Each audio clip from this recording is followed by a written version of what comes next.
He lost me at Apple. This makes me feel like an idiot. I feel ashamed. That's why they did it that year? Steve Jobs was brilliant. That's pretty insane. 7 million for 30 seconds. What is up? Welcome back. Today we're reviewing a video about why American football is weird.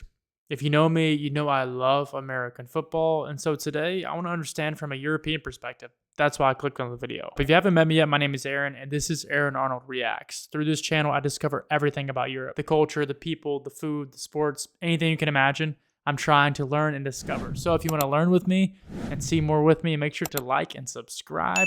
Now, let's see why American football is weird. During an average NFL game, you only watch about 11 minutes of actual gameplay.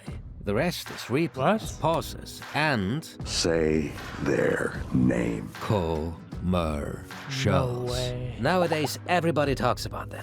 The crazy costs, the unpredictability, the controversy. Some people even watch the game just for the commercials. True. They have Super become Bowl, a it's cultural phenomenon and helped to turn the Super Bowl into the most watched TV broadcast since the moon landing. But Wow. it wasn't always like that. The turning point was in 1984, when Apple aired a commercial that was unlike anything people had seen. It didn't just sell a product, it changed the Super Bowl forever. Welcome to okay. Athletic Interest. Insane intro. Who is the coolest kid in high school? The guy she tells you not to worry about. The captain of the football team. And that's for 3 reasons. American culture, the structure of a football game, and Apple. So first, the captain All right, Apple? What's he talking about there? It's so true what he said, but he lost me at Apple. of the football team should thank these 2 guys. American football is deeply rooted in history and common culture because in 1967, the 2 rival football leagues had one goal: maximizing profit from the exponentially growing television market. Their solution: have the best teams compete against each other to crown one national champion. And 65 million people tuned in. A third of America's population at that time. For a brand new format that was long before Taylor Swift and flashy halftime shows. American football as a sport worked.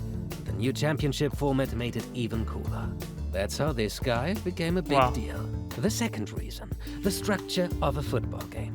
NFL games are split into 4 15-minute quarters with a 12 to 13-minute halftime. But in reality, a game lasts over 3 hours, thanks to all the clock stoppages, timeouts, and you guessed it, commercial breaks. The NFL broadcasts are among the most interrupted broadcasts of any sport. For comparison, the Premier League game. So what are we actually watching? According to the Wall Street Journal, a typical NFL broadcast breaks down like this. Instead of 60 minutes, we actually only get to watch around 11 minutes of actual playing time. The rest is replay and players standing around. Commercials. A good... All right, this makes me feel like an idiot. It makes me feel like I'm wasting my time watching a game. Why not just watch the highlights? distraction. And there is a lot of distraction. The average NFL fan watches about 4 hours of NFL per week. Including playoffs, there are 21 weeks of NFL coverage during a season. That means the fan accumulates a total watch time of about 88 hours. And 1/3 of that, so 29 hours, are ads. Basically, fans lose 4 workdays a season watching ads. The upside: companies nowadays spend a fortune on Super Bowl slots, so at least these ads are way more entertaining. What? I've been watching ads my whole life? That's what it's telling me. It's telling me literally I'm watching ads. I feel ashamed. They've become must-see TV moments. And this is because of Apple. The first Super Bowl in 1967 was a far cry from the extravaganza we know today. Fast forward 1 year, and halftime featured an airplane parade, backed by the US military. That's when brands started seeing the potential. By the late 60s and 70s, Super Bowl ads became a thing. Also because they were cheap. Especially noteworthy was this Coca-Cola ad featuring Mean Joe Green. Hey kid. Whole world is smiling with me. Coca-Cola has life. Have a Coke. Thanks, Mean Joe. It was quoted by Sesame Street, The Simpsons, Family Guy, David Beckham, and won an award for Best Commercials of the Year. But most of the commercials at that time were straightforward, focusing on product features rather than storytelling or emotions. Plain and simple explicit sales pitches. That changed drastically in 1984. During the third quarter of Super Bowl 28, Apple dropped a bombshell. They weren't there to sell a product. They were there to make a statement. The ad was called 1984, inspired by George Orwell's novel. What? That's why they did it that year? If you ever read that book, it's pretty weird. It's pretty weird. It's pretty insane. It was like nothing anyone had seen before.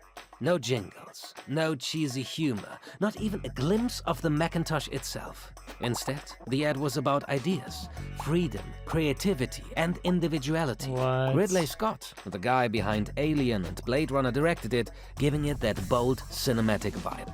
It was only 60 seconds long, but it stayed in people's minds much longer. They realized this wasn't just a commercial, it was a cultural moment. Apple's decision to produce and air 1984 was not without controversy. The ad was quite expensive, but Steve Jobs believed it was a necessary investment to position Apple as a revolutionary brand. The board was less convinced. They thought it was too weird, too risky, and didn't really explain the product. Early test screenings didn't help. The results were bad. Also, if the ad failed, it could damage Apple's image and waste a significant portion of its marketing budget. Steve Jobs didn't care, and he secured a slot during Super Bowl 28, although he didn't even know what the Super Bowl was. He just wanted to create something that stopped people in their tracks on the biggest stage possible. And that's exactly what he did. The ad exceeded every expectation. It was basically going viral before going viral was even a thing. Imagine they had TikTok back then. The Macintosh launch was just days later, and Apple sold over 70,000 units in the... Steve Jobs was brilliant. Everybody knows that now. But at the time, he was seen as very weird. They sold 70,000 units. So a $900,000 investment turned into who knows how much money and global fame. In the first 100 At least days. national. But Apple's 1984 also revolutionized the Super Bowl experience. Wow. Inspired by 1984, advertisers realized that times were changing. They were no longer just selling products. They were trying to craft moments that people would talk about. From now on, Super Bowl commercials would become a center part of the whole broadcast. And more elaborate. More money spent by the brands, more money made by the NFL, more entertainment for the audience. This money trickled down to the players, who became some of the richest athletes in the business, and suddenly had to look for investment opportunities. In the 90s, advertisers fully embraced humor and celebrity endorsements as key strategies. In the 2000s, Super Bowl ads became bigger, bolder, and more expensive.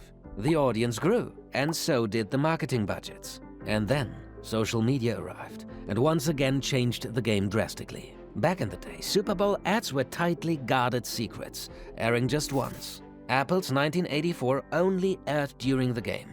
That exclusivity created maximum... Okay, that's pretty interesting. They didn't show it. Like today, if you have a viral Super Bowl ad, it's probably on YouTube also, so you can rewatch it.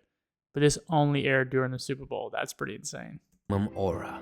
Now, companies employ marketing campaigns that often start weeks or even months before the Super Bowl. So they are not just paying for that 30-second commercial spot. Instead, they try to create a 4 to 6 week buzz across multiple platforms. This is one of the first standout examples of this new trend. It had racked up 17 million views before kickoff and became the most shared Super Bowl ad of all time. Super Bowl commercials have become large-scale productions, with budgets rivaling Hollywood movies. That is why companies try everything to maximize exposure. The commercials can be seen as an annual snapshot of the economic and social moment in the country. They try to capture the zeitgeist. Take the infamous crypto commercial in 2022. Oh yeah, that was the fact crazy. that health and beauty companies suddenly invested in Super Bowl ads after Taylor Swift boosted female viewership. At $7 million for a 30-second spot, the stakes are higher than ever. $7 million for 30 seconds. That's just for the ad. That doesn't include production or anything. Wow, that's insane. But so are the rewards. The Super Bowl consistently draws over 200 million viewers worldwide. And every year, there is huge anticipation for what might happen during the commercials. Nobody is flipping the channel. You could miss something historic. Or you don't. Speaking of brand awareness, Apple's visionary commercial played a big role in the Super Bowl becoming not only one of sports' biggest events, but also an advertising powerhouse. For over 40 years, brands have been trying to capture their own 1984 moment. always trying to create something that people talk more about than the actual game. For now, Apple's 1984 is still the measuring stick. A shining example why the advertising industry invests so much money in a few seconds of screen time. It's not about advertising for the Super Bowl. It's about creating a myth that lives on. And also because of Apple's iconic ad. The Super Bowl is the perfect stage for this. Not just for showcasing athleticism, but also, if not even more, capitalism. Insane video. Insane. I feel like I was kind of robbed a lot of my life because guess what? I watch a lot of football. I love football. And apparently NFL, I'm only watching 11 minutes of live TV. That's crazy. That's actually crazy. If you want to learn more like this, just like I did, if you want to see more videos like this, explore Europe, explore weird things about America from a European perspective, make sure to like and subscribe. You're going to see more videos like this. You're going to experience all of these things just like I am. And there's a lot to experience. So like and subscribe, and I'll see you in the next video. Cheers.